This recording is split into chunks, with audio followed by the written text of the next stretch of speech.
Hey, true believers. Chris Matt coming at you today with Daredevil 116.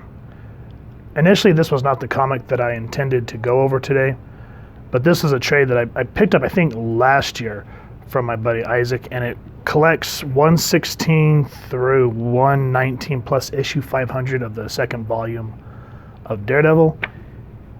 And, I didn't think anything of it, but I started reading the first issue, which is 116, and oh my God, it blew me away. I was not expecting the quality that I was going to get or the level of storytelling, because good storytelling, I hate to say it nowadays, is just so few and far between, and you really have to hunt to find something good. So this was the cover. I have to use this because the trade likes to flop. But this was the original cover. Very nice looking, very symbolic of what the story is. This is called the Prologue to Return of the King. The writer, Ed Brubaker. The artist was David Aja, I think is how you pronounce it. Stefano Gaudiano. The colorist was Jose Villarrubia, and letterer was Chris Eliopoulos, and the print date on this was April 2009. So a little old, but absolutely stunning. It's very much written in the vein of Frank Miller. Like when you read this, the way the panels are done, the stark contrast with the art, you feel those vibes all over this comic book. So I'm not going to go over everything, but let's go ahead and start with some of these panels here where it says, even in the darkness you can see the blood. One that you know well. You killed them, Wilson Fisk. But then you knew all along you would. You just didn't think there'd be so much blood. You hate to see a woman's blood, don't you? Just right off the bat, we're getting into the mind of Wilson Fisk, and we get a flashback with his father, which I'm not going to go over, but he's saying something about blood, and he goes, you remember this blood, like cold metal and fear. And then you flip the page and it says, which is all that's left in your heart now, Wilson Fisk. And so you see the Kingpin being surrounded by the hand, and it's just, oh my God, like what is going on here? And just very beautifully well done page at the Dutch angle. Love the stark red in the background, the black, and then of course the hand ninjas. So gorgeous. So you find out that this is the future. We go into the past, and I didn't read issue 115 or in the further back, but apparently Wilson Fisk is trying to not be the Kingpin. He's come to what's called the Coast de Morte, which is like the Sea of Death or something like that. And it's somewhere that his wife, Marta, said she wanted to retire. And he says that he came here to try to feel closer to her in some way, to even honor her memory, just as he said he promised that he would do for Murdock. So I don't quite understand that part, but it says even though he has all these intentions, saying that he's thinking he's doing this for his wife, for Murdock, but it says more than anything, what you want is to disappear, to go someplace where the Kingpin has never existed. And so it goes on talking about he tried other places that Marta would have taken him. And then I like how they use the sea as a symbolism of what's going on in him, which is a raging storm. You just feel alone, empty, meaningless. Even the sound of the ocean irritates you. Atoning for a lifetime of pain, because the only woman you ever loved was never going to be easy.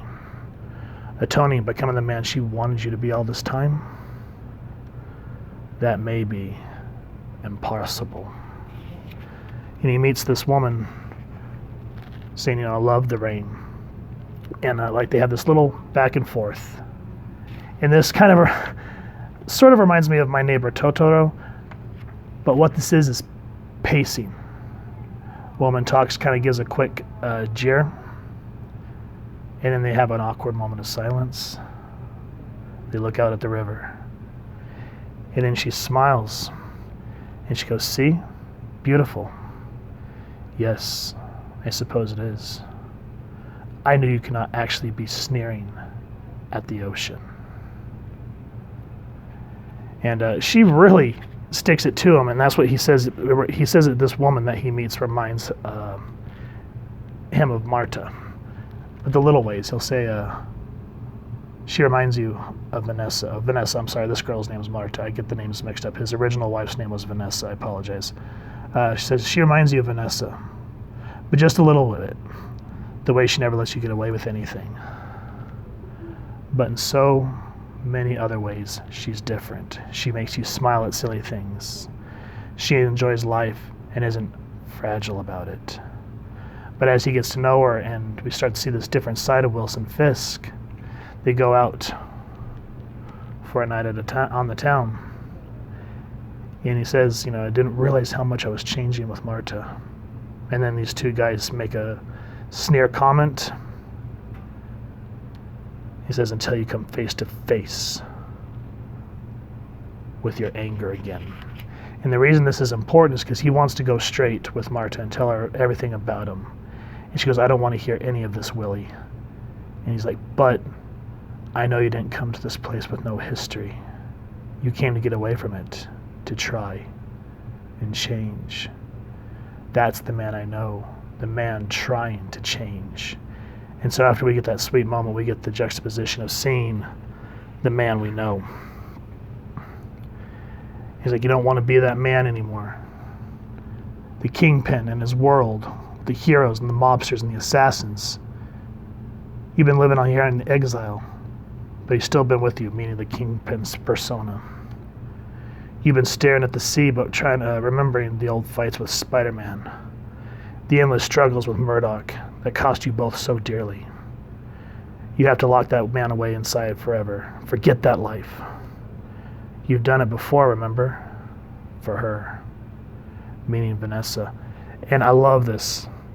Even though, like I said, this kind of gives off that Frank Miller vibe, there's still freshness to be had. I love how we show this silhouette of Kingpin's face. We see Bullseye, Daredevil, Spider-Man, the webs, all this going on in his mind, and it just adds this cacophony of this argument that he's having with his inner demons. Now, he says that because he's never really been happy per se, he's talking about how happiness is fragile, how he broke Vanessa's heart the first time that she saw him murder someone, and she says, you brought a child into this. And so we get these two boys playing. He goes, but because it feels foreign, just like its companion fear, walking hand in hand. That's how you know you're happy. Because every evening as you walk to Marta's house, you worry. You walk faster as you go. You expect to see flames. You expect death. You expect a squad of mafia soldiers. And look at the way he's running. He's sweating. You expect the worst. Now, I don't want to give away too much, but after all that, we harken back to the fight with the hand ninjas. And look at how this adds some fresh new art styles, but still get some old school Frank Miller Sin City style, the silhouettes, the coming off the panel, seeing the shurikens flying, seeing the Kingpin in full anger. And he's saying that, he didn't come to the coast of death to disappear. He came because it called to you. And then this is where we get back to the Kingpin being impelled on by the katanas from the hand. And he's like, what? Why are you coming here? And so this is Lady Bullseye. And she goes, you want to know? Ask Daredevil. Whew! I don't want to give any more of this comic away, guys. I want you to read it. But 116 really tore into me because just the way it shows a man trying to atone for a lifetime of sin and the costs of what it happens for being that type of man, that type of life, murder, chaos, destruction, heartbreak. and then trying to exile yourself and try to atone, and the ramifications that can happen of how your past sins always catch up with you. This book, 116, was a perfect marriage of pacing with the artwork with Brubaker's words. It wasn't overly wordy, as you see.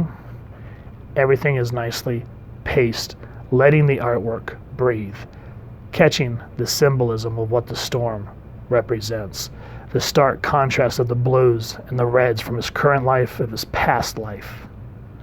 And as it gets darker, as his life catches up with him. This is an example of perfect storytelling with comics, because it's a visual medium, and how to perfectly pace something and let you go along for the ride. And when the end hits, it hits you hard emotionally. Guys, this was an excellent issue. I can't stress that. I can't believe that I slept on this back in the day. I wish I would have got these in single floppies. If you've enjoyed 116, let me know, and I'll continue to do the rest of the art, because this was called Return of the King. We just went over the prologue, and I want more, and I hope that you all do as well. Speaking of, if you've enjoyed this issue, please first and foremost support your local comic shop and see if you can get the floppies, or if you want to, see if you can get the collected trade. Either way, this is a book that I say, please pick up. This is an excellent example of modern comic storytelling that harkens back to the old days while adding some new school ideals to it.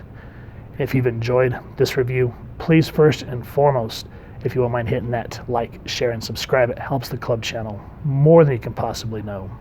And if you won't mind hitting that fancy little Daredevil bell next to subscribe, that way as we continue to upload content, you guys get notified. Come to the channel, and we love hearing your feedback and talking with y'all down in the comments below, or our social media pages, which I'll make sure to leave the links down in the description. So with all that said, thank you so much for stopping by. Hope y'all continue to have an absolutely amazing day reading, and happy hunting, true believers.